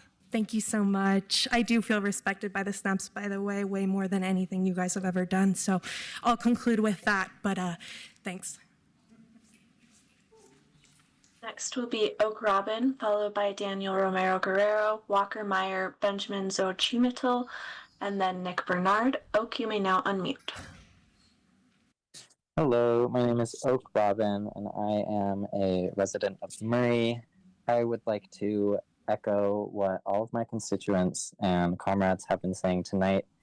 I don't know that I can say much better than what they have. ICE is currently operating out of Utah. They are operating in our cities, and they are harming our communities. Across the country, they are currently profiling and murdering or kidnapping people. And as city council members, you all have not only an opportunity, but a responsibility. It is within your jurisdiction to ensure that no city funds, staff, or facilities are used for federal immigration enforcement. You can require judicial warrants before any city facilities or records are accessed. And you can support local community organizations that are advocating to protect people, including but not limited to Armed Queers, Comunidades Unidades, and Westside Brown Berets, and many others that could use your support. And you can pass a resolution calling for the abolition of ICE. They have no reason to exist except that to enact harm. They're brutalizing our friends, neighbors, families, and you are all complicit unless you do everything in your power to speak out and fight against the harm that's being done. That's all I've got. Next will be Daniel Romero Guerrero, followed by Walker Meyer, Benjamin Xochimilco, Nick Bernard, and Jet Fennell. Daniel's here in person. My name is Daniel. I immigrated, live, and contribute to Salt Lake City. As a community health worker in addressing social determinants of health that are created by different forms of oppression, in that I want to acknowledge people murdered by ICE this year. Rest in peace, Jamie Garcia, Renee Good, Keith Porter, including 30 and counting that have felt the human right to migrate. I want to highlight the efforts of Comunidades Unidas, Salt Lake County Immigrant People's Agenda to protect community members in response to the tragedy that is ICE and the administrations that have fueled it. In that same recognition, I want to highlight the commitment that Salt Lake City made to immigrants and refugees in September 2024 when it was recognized as a welcoming city. And being reminded of the 3-star certification from Welcoming America sought by the city, I'm asking the City Council to protect their community by refusing voluntary cooperation with federal enforcement, to take some time to reflect on the implications of state violence and the long-term harms on communities as a whole, and finding the crucial opposition to harmful ideologies that limit communities' abilities to thrive and collective overall safety of the city. Without a clear refusal to cooperate, residents are left unprotected. Silence or inaction makes the city complicit. The council and the mayor have the power and the duty to enact, and what we as community members at large demand as the following: require judicial warrants before any city resources are accessed, pass a resolution calling for the abolition of ICE, mandate public reporting on interactions in federal agencies, provide educational resources and partner with immigration rights organizations, fund community advisory bodies that monitor residents' rights, ensure no city funds, staff, or facilities are used for federal immigration enforcement, restore unlimited public comment so all of our voices can be heard.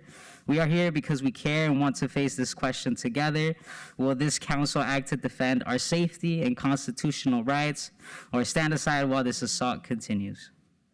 Thank you. Next is Walker Meyer, followed by Benjamin Xochimilco, Nick Bernard, Jet Fennell, and Kyle Hansen. Walker's here in person.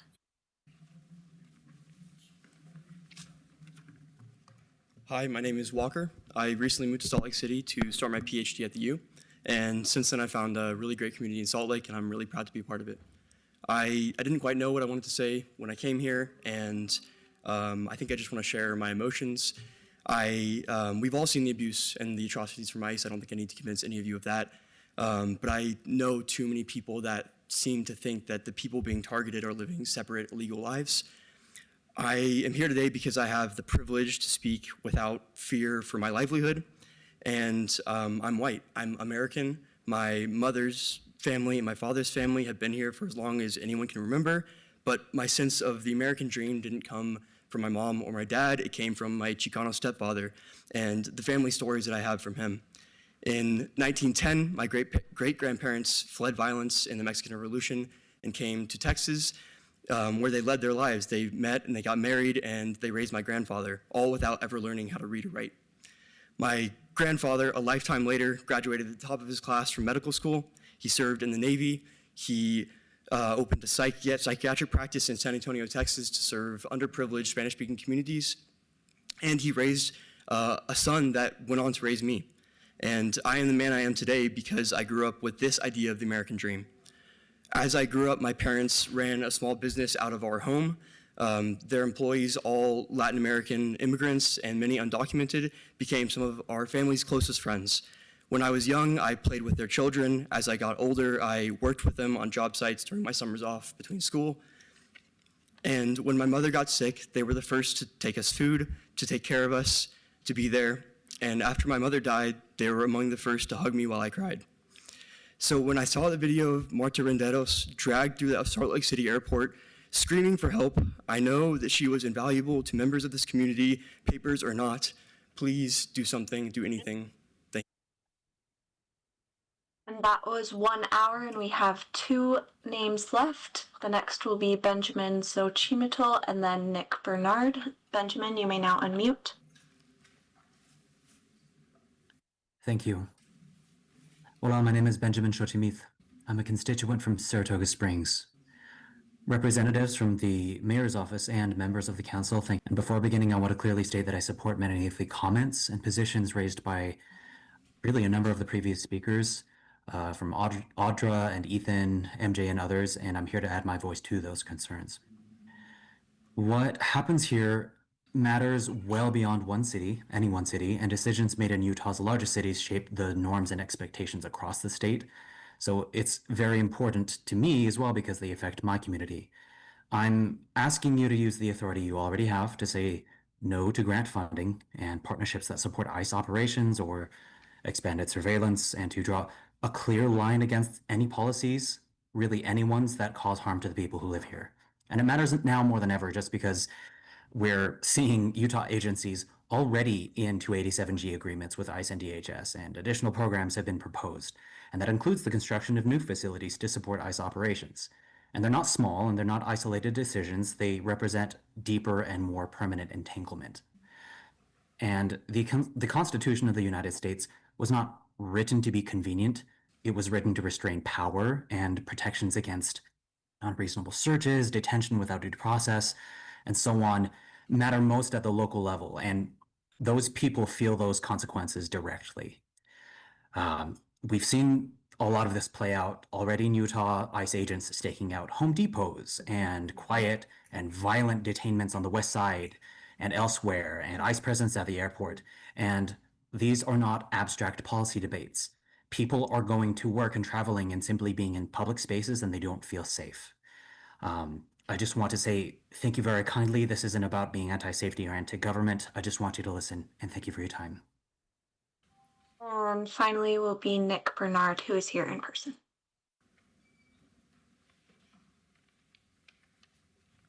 Hello, thank you for allowing me to comment tonight.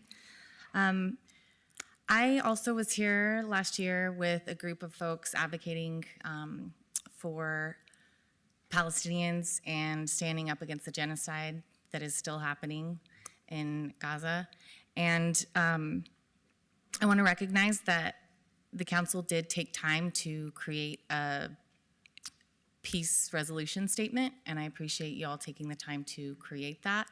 However, what was really needed was like action, taking steps towards divesting funding and standing raising your voice against the state government. However, everyone here has spoken such beautiful words and advocated so well about what's happening with ICE. I wanted to take a moment and just talk about how ICE and Israel and what's happening in Palestine is connected. And I'm just going to be reading a post from the Institute of Middle East Understanding. Okay, sorry, I don't have a lot of time, but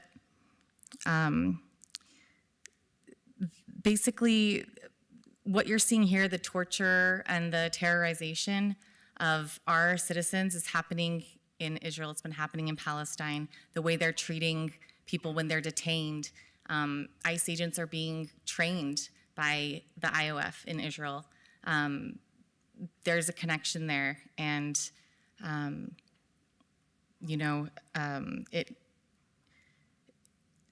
it needs. There's similarities. They're not coincidences, and both ICE and Israel military kill community members, tear apart families, and subject individuals to cruel and inhumane treatment inside their facility.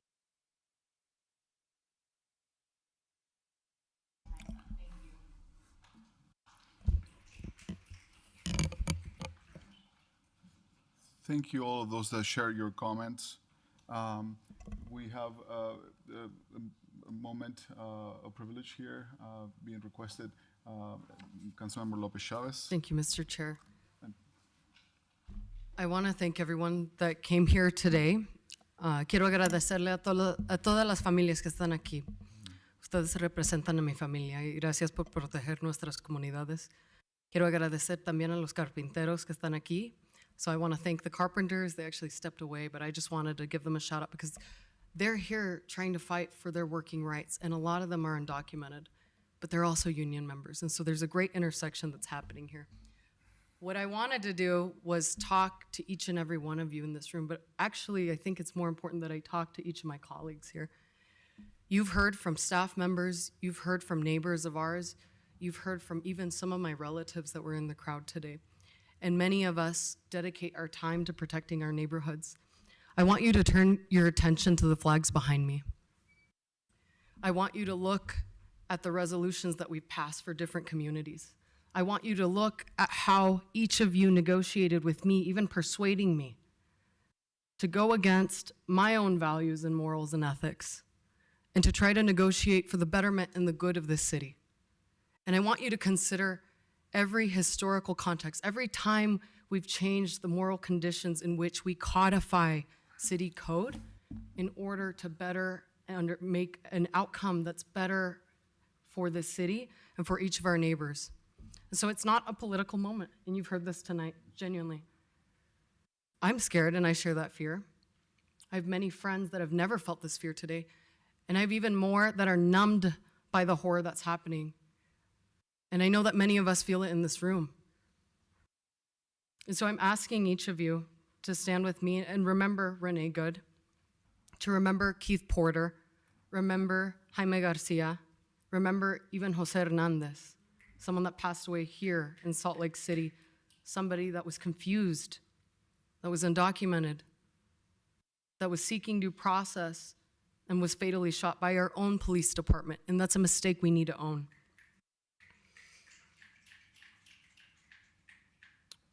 So I know this issue feels far away from home, and I'm here to tell you it's not. I'm here to tell you that myself, at 7 years old, had my mother arrested by Twin Falls Police Department, and then later by ICE agents, and by a miracle fled detention, thanks to the good work of attorneys representing her. And so I hope this story that I share is a reminder that we've been here before, and there are actual steps that cities can take to protect them. And so these are traumatic events that haunt me. They haunt my family. They haunt many of you. And thousands of Salt Lakers that have marched for months now, asking for a solution. They look to their federal leaders, there are none. They look to their state leaders, there are none. And so look at the many eyes staring at us today. They look at us. They look at us because we're all they have left. We are the voices of our residents in our community in Salt Lake City. We have a moral obligation. We are the oath takers, and we are being asked to protect them. And there are steps we can formalize. We even have a chief of police that is supportive of codifying this and has ensured me that we will not work with ICE. So why are we afraid? Why are we tolerating and accepting these circumstances? There's never been a greater time to act. There's never been a greater time to seize the moment. And if you're asking for permission, then I'm here to tell you, you have a colleague on the council that is supportive. And I want to thank the mayor's office for taking this seriously. I know how hard this work is and judiciously. I also know that we can act together. And so I look forward to these conversations because I know I'll be back. And I know each of you will be too. Thank you. Councilmember, no, this is not allowed. This is not allowed. So we don't allow that for anybody. So let's just keep the rules of decorum, please. Councilmember Carson, you want to? Thank you, Chair. As the newest member to this body, last Monday, I took an oath. And that oath wasn't to a person, it wasn't to a community, it was to the Constitution to support, defend, and obey the Constitution of the United States. And that means upholding our rights to peaceful assembly, free speech, the ability of persons to address grievances with their governments, and to ensure due process of any person in our country and in our city. Thank you for your comments tonight. Thank you to the mayor and the mayor's staff for her comments this evening. I appreciate you showing up, and I've received what you've shared. Thank you. Okay. Thank you so much for, again, there may be some times where some people might portray us as enemies because we are on this side of the aisle. But you are here in the most progressive and forward-looking council in the state that has the most protections for our communities, that has an administration that works tirelessly to protect our neighbors. Yes, are we perfect? No. Do we have places to grow and do better? Yes, tons of it. All of us running for office, we had an issue or two or 100 of them that we want to influence and change. But I want to make sure that we have the right perspective of who is doing harm to our communities. And I appreciate all of you to share your thoughts. And I would like to say that as a person of color with an accent, and as an immigrant myself, I don't need to be lectured about these issues. I feel them myself. So I share those things with you. I understand from my neighbors. I live on the west side. I understand from my neighbors. I know what they are living. I serve on the Utah Food Bank, and unfortunately, I hear the terror that the ICE is doing to our community, to the most needy in our community. So it might be funny to some of you, but it isn't funny to me and my neighbors. So while you live, what you are advocating for, I thank you. But this body is not the enemy. Do we have places to improve and policies to clarify? Yes. But the state level is right now debating some policies that are to harm our community. The legislative session starts in 7 days or 8 days, I believe. I hope that all of you show up in those spaces and influence those policies that are being discussed that are made to harm. I hope that we remember who the real, who those who are really trying to harm us are here. And you, I encourage you to keep on showing up. I encourage you to keep on making noise and advocating for our communities. Thank you. But it really is, this city has the courage. We have shown it by our policies, and we can discuss with you where we are in our policies right now. You might not believe us, but we can go and dig in if you want to. And maybe we find spaces that we can do better. There are also opportunities to lose the little ground that we have if we are too careless. And what would happen if we put our finger on the eye of those that really have power over us, our city? And those are questions that we can work together. So I really appreciate you for being here. I also would like to highlight that there's 2 items, and one of them is to pass an ordinance that improves affordable housing in our city. So I want to make sure that we talk about it. And then another item that is to appoint a few members to the racial equity and policing. So members of the community that want to shape our police department on racial issues. So this concludes the comment section of our agenda. We're going to move on to the unfinished business and item F1, and I will look for a motion.